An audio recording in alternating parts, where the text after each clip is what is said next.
Once a man lives alone long enough, something changes in the way he sees women. There comes a quiet moment in a man's life that no one warns him about. It doesn't arrive with drama.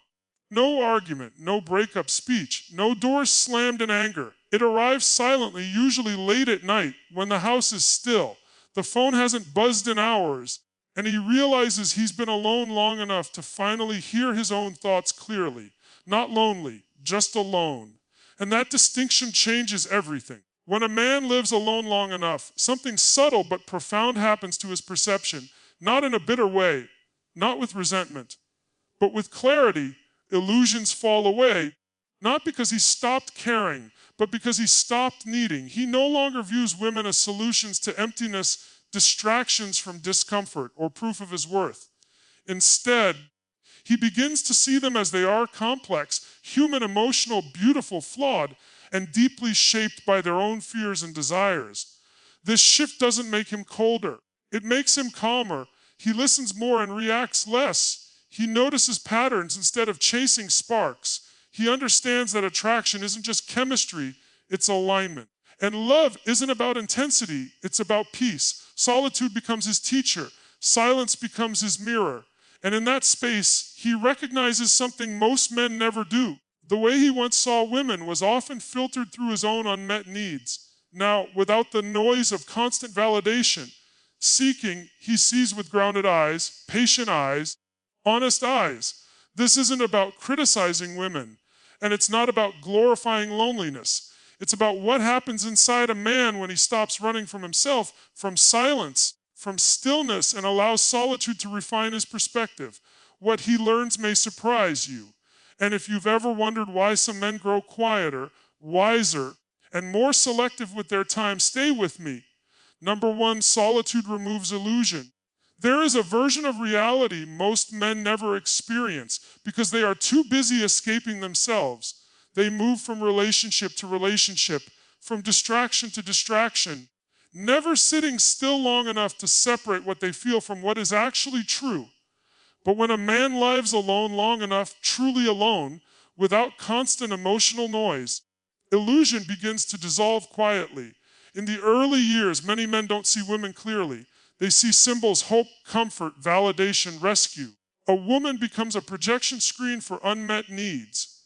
If he feels incomplete, he imagines she will complete him. If he feels lost, he assumes love will give him direction. This isn't malice, it's unconscious dependency. Stoic thinkers warned about this long ago. When we assign our peace to external things, we surrender control of our inner world. Solitude interrupts that pattern. Living alone forces a man to confront boredom, silence, restlessness, and insecurity without outsourcing them to another person. There's no one to impress, no one to soothe him when discomfort arises. At first, this feels unsettling, but over time, something stabilizing happens. He begins observing his thoughts instead of obeying them. He notices how often desire is just discomfort asking for distraction. And slowly, the illusions fade. He realizes the perfect woman he once chased never existed. She was a construction built from longing, fear of being alone, and romantic storytelling. Being alone and romantic storytelling. In solitude, he learns what the Stoics emphasized long ago: we suffer more from our judgments than from reality itself. When those judgments soften, clarity replaces fantasy. That clarity changes how he sees women. He no longer pedestalizes them, but he doesn't diminish them either. He understands that women are not emotional vending machines designed to dispense affection, validation, or meaning. They are human beings shaped by their own experiences, wounds, expectations, and contradictions. Seeing this doesn't reduce attraction, it deepens respect. A man who has spent time alone notices something else as well. Many of his past conflicts were not truly about the women themselves, but about the roles he unconsciously assigned to them. When they failed to fulfill those imagined roles, disappointment followed. Solitude teaches him to remove the script entirely. He stops asking, "What can she give me?" and starts asking, "Who is she really?" This is a profound shift. Without illusion, expectations lower, but standards rise. He becomes less reactive, less desperate for connection, and less willing to force chemistry where alignment doesn't exist. Stoic philosophy calls this apatheia, not emotional coldness, but freedom from being ruled by unchecked emotion. In practical terms, this means he listens more than he speaks. He observes how a woman handles stress, disagreement, kindness, and silence. He no longer confuses intensity with intimacy or attention with affection. The noise of infatuation is replaced by calm discernment. Most importantly, solitude teaches him something uncomfortable but liberating. No woman is responsible for saving him from himself. His peace is his responsibility. His purpose is his responsibility. And because of that, when he eventually chooses connection, it comes from abundance rather than lack. This is why men who have lived alone long enough often appear different, quieter, grounded, unrushed. They aren't unimpressed by women. They are no longer hypnotized by illusion. And paradoxically, this is what makes their presence more compelling. Solitude doesn't harden a man's heart. It clears his vision. Number 2, neediness dies, respect is born. There is a quiet confidence that appears only after neediness leaves the room. It isn't loud, it doesn't announce itself, and it doesn't try to prove anything. When a man lives alone long enough, he begins to recognize how much of his past behavior was driven not by love, but by hunger. Hunger for attention, reassurance, affirmation, and emotional certainty. And once he sees that clearly, he can never unsee it. Neediness often disguises itself as romance. It shows up as constant checking of messages, over-explaining emotions, and seeking reassurance that should come from within. Rushing intimacy or tolerating behavior that quietly erodes self-respect. Many men confuse this with devotion. In truth, it's fear. Fear of being replaced, forgotten, or left alone. The Stoics understood this well. When our sense of worth depends on another person's response, we become enslaved by it. Solitude breaks that dependency at the root. Living alone teaches a man that he can experience a full emotional life without an audience. He learns to sit with his thoughts, regulate his moods, and build routines that don't rely on external validation. Over time, the nervous energy fades. He no longer approaches women from a place of urgency. There is no silent panic beneath his words asking, "Please choose me," and that changes everything. When neediness dies, respect is born, first self-respect, then mutual respect. He stops chasing approval and starts offering presence. He doesn't overshare to manufacture closeness or perform kindness to secure affection. His interest becomes calm, deliberate, and grounded. He can appreciate a woman without clinging to her. This shift is subtle, but women feel it immediately. A man who doesn't need a woman is emotionally safer to be around, not because he is detached, but because he is stable. He doesn't pressure. He doesn't rush. He doesn't manipulate with silence or overcompensate with intensity. He understands, as Epictetus taught, that no one can harm you unless you consent to it. Emotional independence makes him unshakable. Respect also changes how he responds to rejection or disinterest.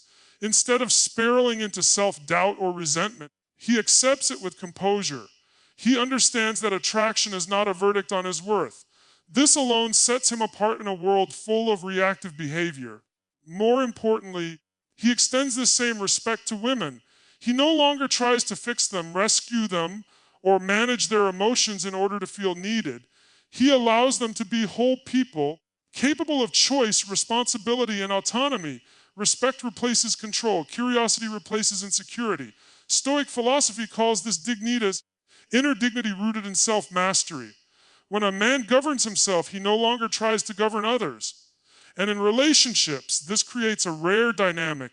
Two individuals choosing each other freely, not clinging out of fear. Ironically, this is often when attraction deepens, not because he tries harder, but because he stops trying at all. His calm becomes magnetic.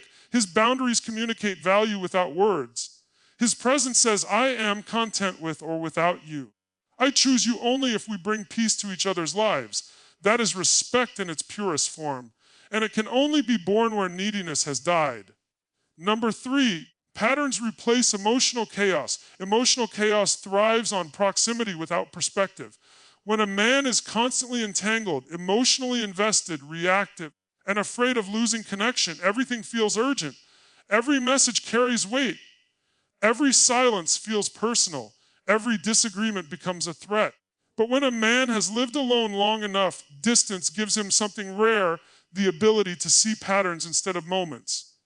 This is where real maturity begins. Solitude slows the internal tempo. Without the constant emotional stimulation of a relationship, a man's nervous system settles. He is no longer operating from impulse, but from observation. And once observation becomes a habit, chaos loses its power. He begins to notice how emotions rise and fall, how conflicts repeat, and how certain dynamics consistently lead to the same outcomes. In the past, he may have excused unhealthy behavior because of attraction or emotional intensity. He mistook unpredictability for passion, volatility for depth. Stoic philosophy warns against this confusion. Marcus Aurelius wrote that we must not be jerked around like puppets by our impressions. Solitude teaches exactly that, how not to be pulled by every emotional string. With time alone, a man learns to step back and ask better questions. Not how do I feel right now, but what keeps happening here. He starts noticing patterns in communication. Who listens? Who avoids? Who escalates? Who withdraws?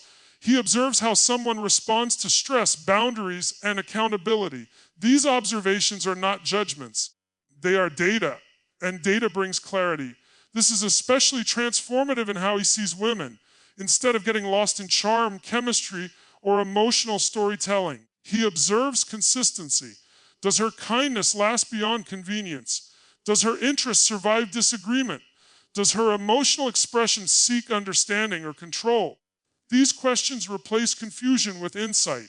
Most men don't lack intelligence in relationships. They lack distance. Solitude provides that distance without bitterness. It teaches him to pause before reacting, to let emotions pass before making decisions. He learns that feelings are information, not commands. This is a core Stoic lesson. Emotions are natural, but they do not have to rule us. As a result, drama loses its appeal. Emotional roller coasters no longer feel exciting. They feel exhausting. He recognizes chaos for what it is, a pattern of instability, not a sign of deep connection. Peace, once dismissed as boring, now feels luxurious. This doesn't make him cold. It makes him precise. When he enters conversations, he listens for substance rather than performance. He can enjoy flirtation without being blinded by it. He can appreciate vulnerability without being pulled to emotional responsibility that isn't his. Patterns keep him grounded when emotions try to pull him off center. And here's the paradox: this clarity doesn't reduce intimacy. It makes deeper connection possible, not less, more. Because when chaos is removed, presence deepens. When patterns are recognized, trust becomes possible. He no longer confuses intensity with intimacy. He chooses alignment over adrenaline. Living alone long enough trains a man to see reality as it unfolds, not as he wishes it to be. And once he learns to recognize patterns, emotional chaos loses its power to seduce him. Number 4, peace becomes the new standard. There comes a moment in a man's life when he realizes that excitement is expensive. It costs sleep. It costs focus. It costs emotional stability. When he is younger, he often pays that price willingly, mistaking turbulence for passion and volatility for depth. But after living alone long enough, his nervous system learns a different language. That language is peace. Solitude rewires desire. When a man spends extended time alone, his emotional baseline shifts. The constant highs and lows disappear. Mornings become quieter. Evenings become predictable. His mind stops bracing for emotional surprises. And once he experiences this internal calm, something irreversible happens. He begins measuring everything else against it. This is when peace becomes the standard, not an afterthought. Stoic philosophy places immense value on ataraxia, inner tranquility, not the absence of emotion, but freedom from unnecessary disturbance. Solitude gives a man direct access to this state. He learns what it feels like to be undisturbed by another person's moods, expectations, or unresolved conflicts. And once he knows that feeling, he refuses to bargain it away cheaply. This profoundly changes how he approaches women.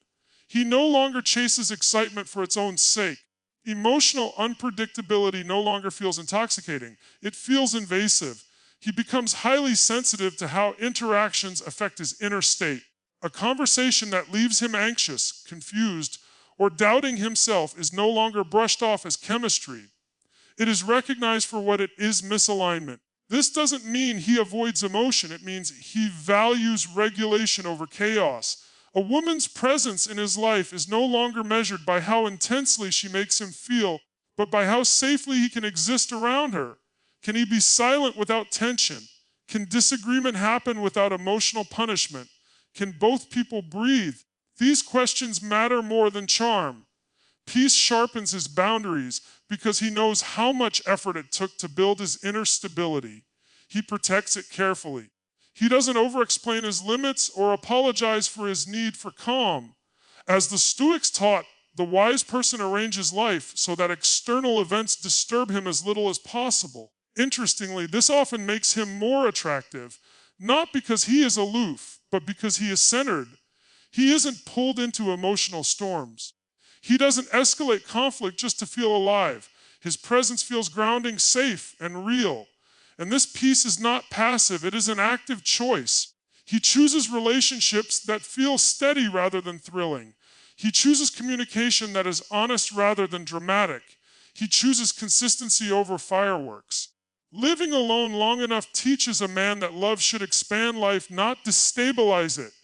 That attraction should feel like clarity, not confusion. That peace is not boring. It is rare. Once peace becomes the standard, everything else must rise to meet it. Number 5, empathy without illusion. One of the quietest transformations solitude creates in a man is also one of the most misunderstood. He becomes more empathetic, but far less illusion. To the outside world, this can look like emotional distance. In reality, it is emotional clarity.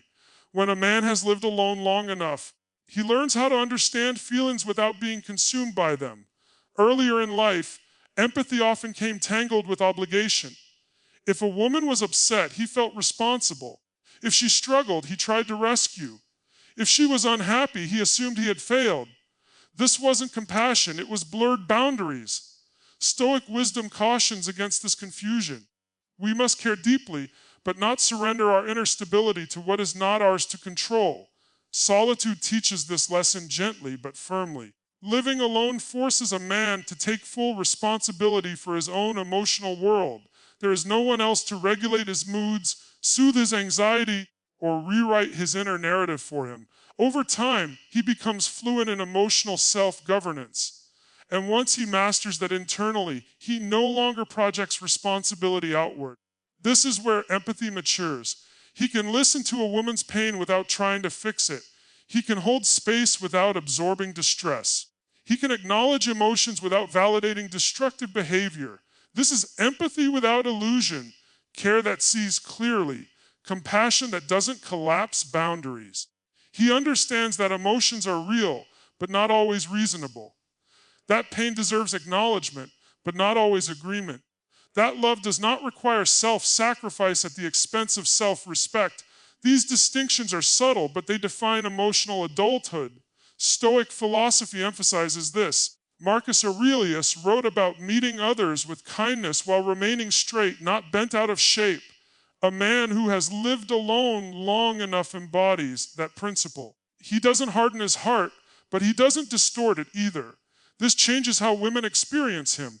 They feel heard without being handled, supported without being controlled, seen without being pedestalized. He doesn't rush to comfort in order to feel needed, and he doesn't withdraw to protect his ego. He remains present, grounded, and emotionally available without illusion. Importantly, he also turns this clarity inward. He stops romanticizing suffering, both his own and others. He recognizes when emotional pain is being used as currency for attention or leverage in conflict. And because he sees it clearly, he no longer participates in it. This doesn't make him unkind, it makes him honest. Empathy without illusion allows for real intimacy, not the kind built on emotional dependency, but the kind rooted in mutual responsibility. Two people standing side by side, not leaning on each other to stay upright. Solitude teaches a man that compassion is strongest when it is calm, that love does not require losing oneself, and that true empathy begins when illusion ends. Number 6, love becomes a choice, not a craving. There is a profound difference between wanting someone and needing them. Most people never experience it because they never spend enough time alone to discover where desire ends and dependency begins. But when a man has lived alone long enough, love undergoes its final and most important transformation. It stops being a craving and becomes a choice. Earlier in life, love often felt urgent. It arrived with restlessness, obsession, and a subtle fear of loss even before anything was lost. Attraction carried tension. Affection felt like relief. Relationships were often entered not from fullness, but from an unspoken sense of lack. Stoic philosophy would describe this as attachment to externals, placing one's peace in something that can be taken away. Solitude dismantles this dynamic. When a man learns to enjoy his own company, his nervous system no longer associates connection with survival. He builds a life that functions well in silence. His routines, his purpose, and his inner dialogue no longer depend on romantic validation. As a result, when desire arises, it is no longer frantic, it is calm. This is when love becomes deliberate. He no longer falls into relationships, he steps into them. He asks not only, do I feel drawn to her, but does this connection align with the life I have built? Attraction is no longer enough. Chemistry is no longer convincing on its own. What matters now are shared values, emotional maturity, and the ability to coexist peacefully. This shift doesn't make love less romantic, it makes it more honest. He can walk away from potential relationships that disturb his inner balance, even when attraction is present. He understands that wanting someone is not a reason to sacrifice peace. As the Stoics taught, self-mastery is the highest form of freedom, and he refuses to surrender it impulsively. A man at this stage does not cling. He does not chase uncertainty. He does not confuse longing with meaning. When he chooses a woman, it is not because he fears being alone, but because her presence genuinely adds to a life he already respects. This also changes how love is experienced by the woman he chooses. She feels chosen, not needed, desired, not depended on, free, not burdened with the responsibility of holding someone else's emotional center. This creates a rare kind of intimacy, one rooted in mutual autonomy rather than emotional fusion. Love as a choice is quieter but deeper. There is less drama but more trust, less intensity but more consistency. It is not fueled by craving, it is sustained by intention. Living alone long enough teaches a man that love should not feel like hunger. It should feel like recognition, a calm knowing, a steady yes. And when love is chosen this way, it no longer threatens freedom. It becomes an expression of it. Conclusion, the quiet strength that changes everything. There is a kind of strength that doesn't announce itself. It doesn't dominate conversations or demand attention. It grows quietly in empty rooms, in long evenings, in mornings where no one is watching. This is the strength a man develops when he lives alone, long enough not to escape the world, but to finally understand himself within it. Solitude doesn't make a man anti-love. It makes him honest about it. He learns that attraction without peace is a warning, not a promise. That empathy without boundaries is self-betrayal. That intensity is not intimacy, and craving is not commitment. Through silence and self-mastery, he stops seeing women as answers to his unmet needs and starts seeing them as fellow travelers, whole, complex, and worthy of respect. This is why such men move differently. They listen more than they speak. They choose carefully. They walk away without bitterness and commit without fear. Their calm is not indifference. It is discernment. Their restraint is not weakness. It is self-respect. And their love, when they offer it, is not desperate or demanding. It is chosen. Stoic philosophy reminds us that the most powerful freedom is inner freedom, the ability to remain steady regardless of what the world offers or withholds. A man who has learned to be at peace alone does not fear companionship, but he no longer fears its absence either. And that balance changes everything. If this message resonated with you, take a moment to reflect, not on who you want in your life, but on who you are when no one is there. That is where clarity begins. If you found value in this perspective, Consider subscribing for more reflections on purpose, discipline, relationships, and inner peace in the modern world. And if this video stirred something personal, share your thoughts in the comments. Your experience might help someone else find their footing. Until next time, choose peace, choose clarity, and when you choose love, let it be from strength, not from need. In the end, solitude doesn't teach a man how to live without love. It teaches him how to live without illusion. And from that place, love stops being something he reaches for to feel whole. It becomes something he offers because he already is. When a man can sit peacefully with himself, he no longer asks love to save him. He asks it to walk beside him. That is where strength becomes gentle. That is where choice replaces need. And that is where love finally becomes real.